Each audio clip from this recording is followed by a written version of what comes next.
The Black Hills of South Dakota stretched endlessly under the July sun, their ancient granite peaks casting long shadows across the rugged landscape that had been sacred to the Lakota people for generations. For 42-year-old David Thompson, this summer vacation to Mount Rushmore represented everything he had worked toward as a devoted father and successful insurance adjuster from Minneapolis, Minnesota. He had saved for months to bring his 3 children on what he called the ultimate American road trip, planning every detail with the methodical precision that had made him one of the top performers at his insurance company. David had been looking forward to this trip for over a year, ever since his messy divorce from Patricia had been finalized, and he had gained joint custody of their children. The vacation was meant to be a bonding experience, a chance to create positive memories with his kids away from the tension and awkwardness that still lingered in their interactions following the separation. His eldest daughter, Emma, 16 and fiercely independent, had initially resisted the idea of a family trip, preferring to spend her summer with friends back home. But David's enthusiasm had eventually won her over, particularly when he promised they could visit the Crazy Horse Memorial and learn about Native American history, something that had become important to Emma during her sophomore year social studies classes. His middle child, 12-year-old Tyler, was everything a father could hope for in a son. Curious, energetic, and endlessly fascinated by the kind of historical adventures that Mount Rushmore represented.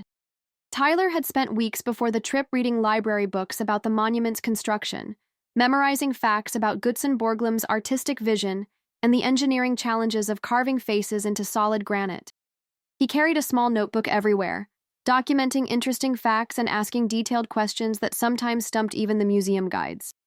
8-year-old Sophie, the baby of the family, approached everything with the infectious enthusiasm that made David's heart swell with parental pride.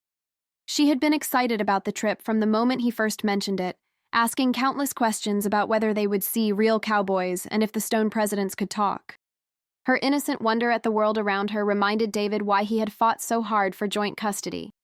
These were the moments that made all the legal battles and emotional turmoil worthwhile. David had meticulously planned their 5-day South Dakota adventure, booking rooms at a family-friendly hotel in Keystone, researching hiking trails appropriate for children, and mapping out educational stops that would make the trip both fun and enriching. He had even purchased a high-quality digital camera, wanting to document every moment of what he hoped would become a treasured family memory. The camera, a Canon EOS that had cost him nearly a month's worth of overtime pay, represented his commitment to being present for his children in ways he felt he had failed to be during the difficult final years of his marriage. The Thompson family had arrived in South Dakota on Sunday afternoon, July 15, 2007, after a 6-hour drive from Minneapolis that had tested David's patience and diplomatic skills. Emma had spent most of the journey with earbuds in, listening to music and texting friends, occasionally sighing dramatically when Tyler's enthusiasm became too loud for her teenage sensibilities. Tyler had provided running commentary on every roadside attraction, asking to stop at Wall Drug, the Corn Palace, and numerous other tourist traps that lined Interstate 90. Sophie had been the perfect traveler, napping intermittently and waking up with renewed excitement about their destination.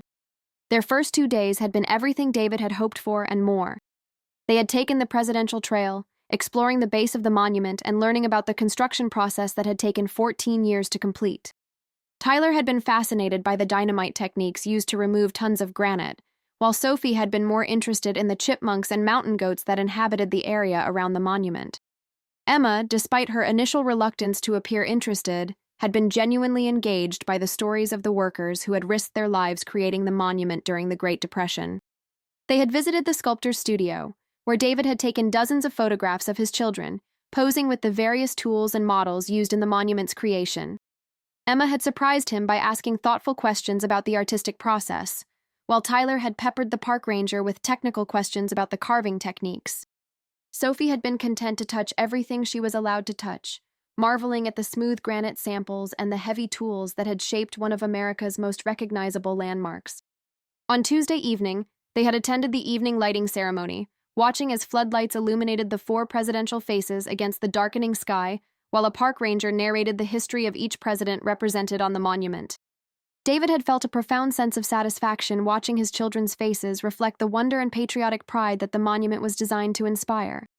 For the first time since his divorce, he felt like he was succeeding as a father, creating the kind of meaningful experiences that would shape his children's memories for years to come. If you enjoy real mysteries like this one, please subscribe to our channel and hit the notification bell so you don't miss any cases. Wednesday morning, July 18th, dawned clear and cool, with the kind of crisp mountain air that made David grateful to escape Minneapolis's humid summer weather. The family had planned to take the popular Presidential Trail again, this time focusing on the areas they had missed during their initial visit. David wanted to capture some early morning photographs when the lighting would be optimal for the dramatic shots he hoped to frame for his apartment back home. They arrived at the monument at 7:30 in the morning, among the first visitors of the day. The parking lots were nearly empty, and the usual crowds of tourists had not yet arrived, giving the Thompson family an almost private experience with one of America's most visited national monuments. David felt a sense of accomplishment at having gotten his children up early enough to experience Mount Rushmore in its most peaceful state. Emma, Tyler, and Sophie were in unusually good moods that morning, having bonded over breakfast at their hotel restaurant, where they had shared stories and jokes that reminded David of happier times when their family had been intact.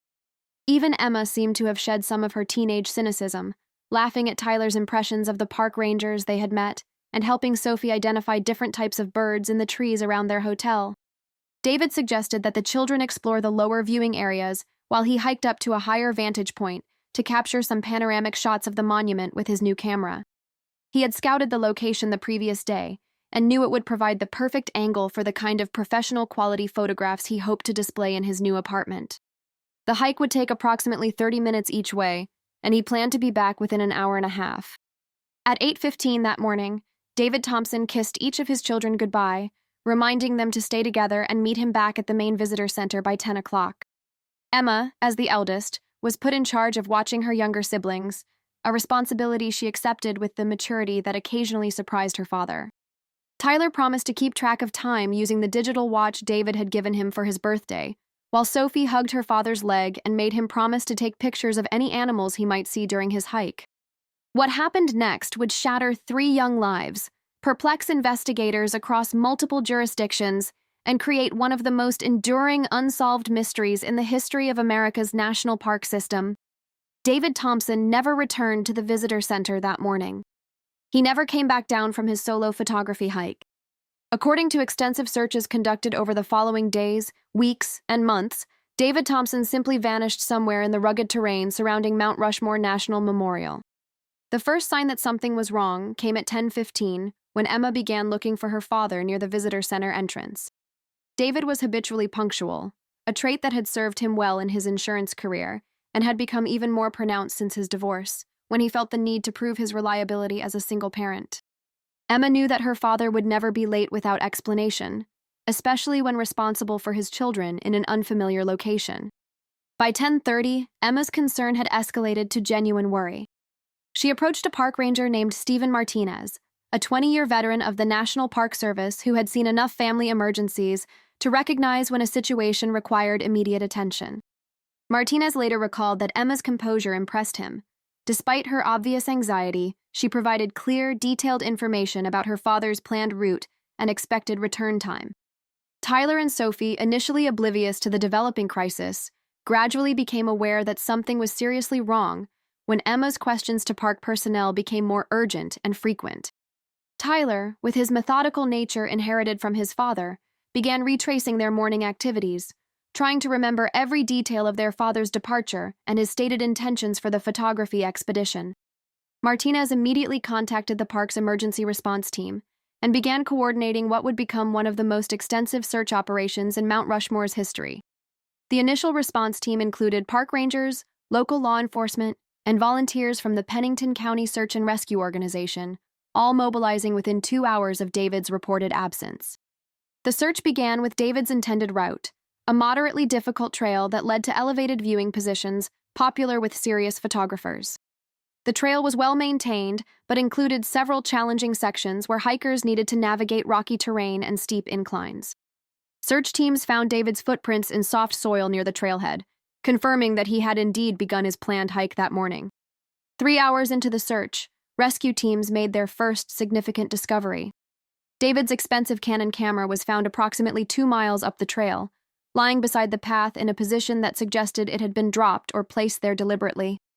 The camera was undamaged and still contained the memory card with dozens of photographs David had taken that morning, including several stunning shots of the monument in early morning light and images of wildlife he had encountered during his hike. The photographs provided investigators with a partial timeline of David's movements that morning. The camera's timestamp showed that his last photograph was taken at 9:23, approximately 1 hour and 8 minutes after he had left his children at the visitor center. The final image showed a breathtaking panoramic view of the Black Hills landscape, captured from a rocky outcropping that search teams later identified as being approximately 2.5 miles from the main visitor area. Detective Maria Santos of the Pennington County Sheriff's Department took charge of the investigation on Thursday morning, bringing 15 years of experience in missing person cases and a reputation for thoroughness that had earned her respect throughout South Dakota's law enforcement community. Santos had grown up in Rapid City and was intimately familiar with the Black Hills terrain, understanding both its beauty and its potential dangers for inexperienced hikers. Santos's first priority was establishing a comprehensive timeline of David's activities and movements. She interviewed Emma, Tyler, and Sophie extensively but gently, recognizing that the children were traumatized by their father's disappearance while also being the best sources of information about his intentions and state of mind. Emma provided detailed accounts of their father's planning process, his excitement about the photography expedition, and his specific promises about timing and safety precautions. The investigation revealed that David Thompson was an experienced hiker who had taken numerous solo expeditions in Minnesota's state parks and had researched Mount Rushmore's trail system extensively before their trip. His hotel room contained topographical maps of the area, hiking guides, and printed information about photography locations that he had downloaded from photography websites and forums. This preparation suggested that David was not a reckless adventurer, but someone who took safety seriously and planned his activities carefully. Patricia Thompson, David's ex-wife, flew to South Dakota on Thursday evening, putting aside their personal animosity to support their children during the crisis. Her arrival added another layer of complexity to the investigation, as Santos needed to explore the possibility that David's disappearance might be connected to personal problems stemming from the divorce. However, interviews with Patricia revealed that while their separation had been contentious, there were no outstanding legal issues or threats that might explain David's vanishing. The search operation expanded significantly on Friday, with additional resources provided by the South Dakota National Guard and volunteer search teams from across the region. Helicopters equipped with thermal imaging technology scoured the mountainous terrain, while ground teams with search dogs covered every accessible trail and ravine within a 10-mile radius of David's last known location. Search teams discovered additional evidence on Saturday morning, when they found David's hiking boots approximately 3 miles from where his camera had been located. The boots were found beside a small stream, positioned neatly side by side in a manner that suggested they had been deliberately removed rather than lost during a fall or struggle. Inside the boots, investigators found David's socks and wallet, containing his driver's license, credit cards, and photographs of his children, but no cash. The discovery of David's boots raised disturbing questions about what had happened during his solo hike. The location where they were found was off the main trail system, requiring someone to navigate through dense forest and rocky terrain that would be extremely difficult to traverse barefoot.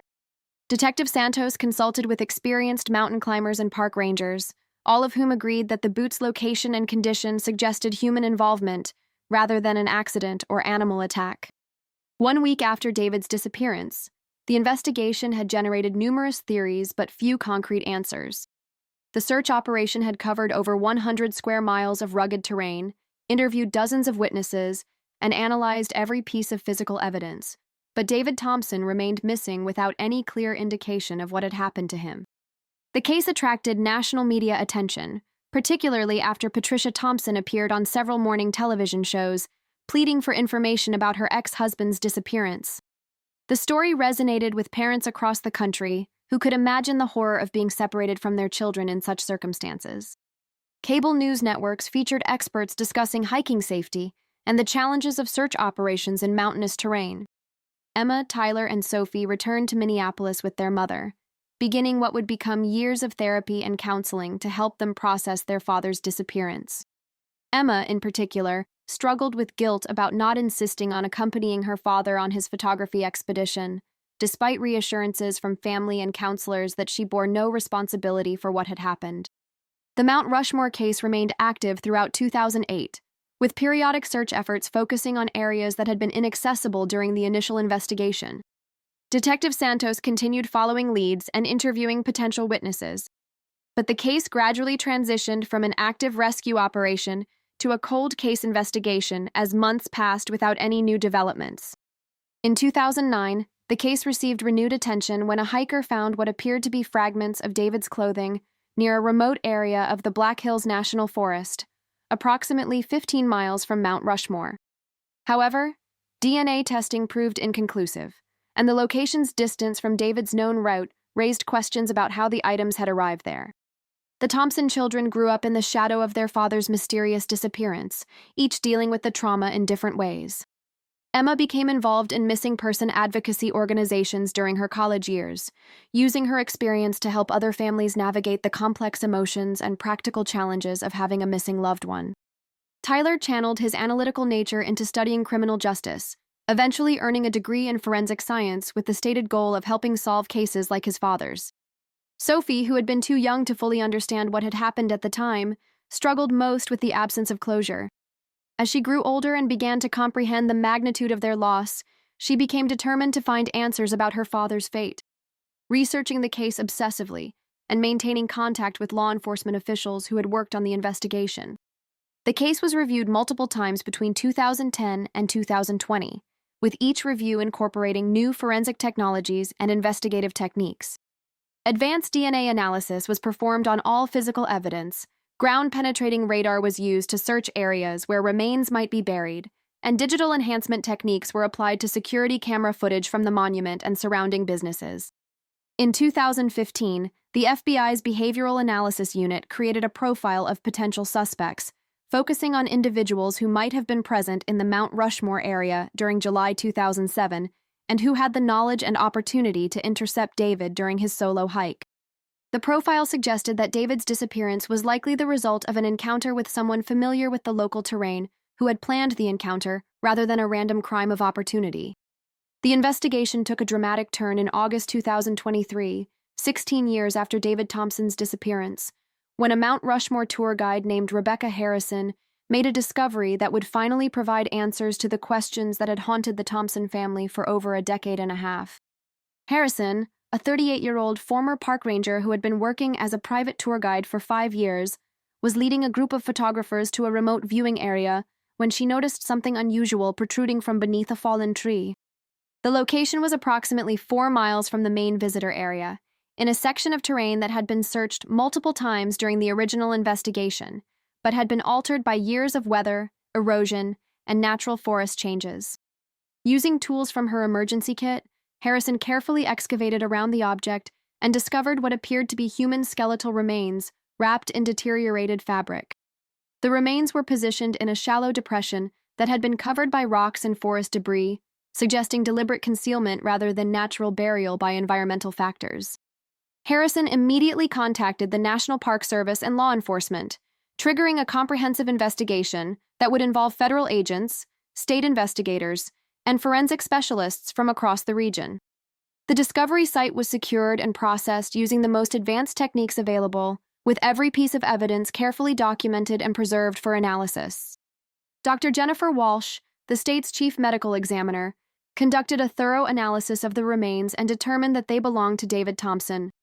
Dental records provided positive identification, finally giving the Thompson family the closure they had desperately sought for 16 years. However, Dr. Walsh's findings also raised disturbing questions about the circumstances of David's death. The skeletal analysis revealed evidence of blunt force trauma to David's skull, indicating that he had died from a severe head injury rather than from exposure, dehydration, or other causes typically associated with hiking accidents. The positioning of the remains and their concealment suggested that David had been murdered, and his body deliberately hidden by someone with knowledge of the local terrain. The discovery also included personal items that had been buried with David's remains: his wedding ring, which he had continued to wear despite his divorce, a small pocket knife he always carried during hiking expeditions, and fragments of the clothing he had been wearing on the morning he disappeared. These items had been preserved by the specific environmental conditions at the burial site, providing investigators with potential DNA evidence that hadn't been available during the original investigation. Advanced forensic analysis revealed foreign DNA on David's clothing, genetic material that belonged to someone not in any existing law enforcement database. This evidence confirmed that David had been in physical contact with another person shortly before his death, supporting the theory that his disappearance had been the result of foul play rather than an accident. Detective Lisa Chen, who had taken over the cold case investigation in 2020, began re-examining every aspect of the original case with the knowledge that they were now investigating a homicide rather than a missing person case. She reviewed witness statements, analyzed the timeline of events, and considered who might have had both the opportunity and the knowledge necessary to intercept David during his solo hike. One line of inquiry focused on individuals who had been present at Mount Rushmore during July 2007, and who had the familiarity with local terrain necessary to access the remote burial site. Chen obtained visitor logs, employee records, and camping permits for the time period, creating a database of potential suspects who had been in the area when David disappeared. Another investigative thread examined David's personal and professional relationships more closely, looking for anyone who might have had a motive to harm him. While the original investigation had found no evidence of serious conflicts or threats, Chen recognized that 16 years might have provided time for previously unknown information to surface. The investigation received a significant break in October 2023 when genetic genealogy techniques identified a potential match for the foreign DNA found on David's clothing. The genetic material was linked to the family tree of Robert Mitchell, a 54-year-old former maintenance worker who had been employed by a contractor working on infrastructure projects at Mount Rushmore during the summer of 2007.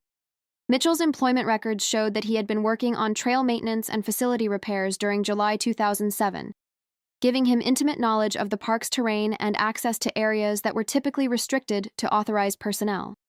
More significantly, Mitchell had abruptly left his job in late July 2007, shortly after David's disappearance, citing personal reasons for his departure.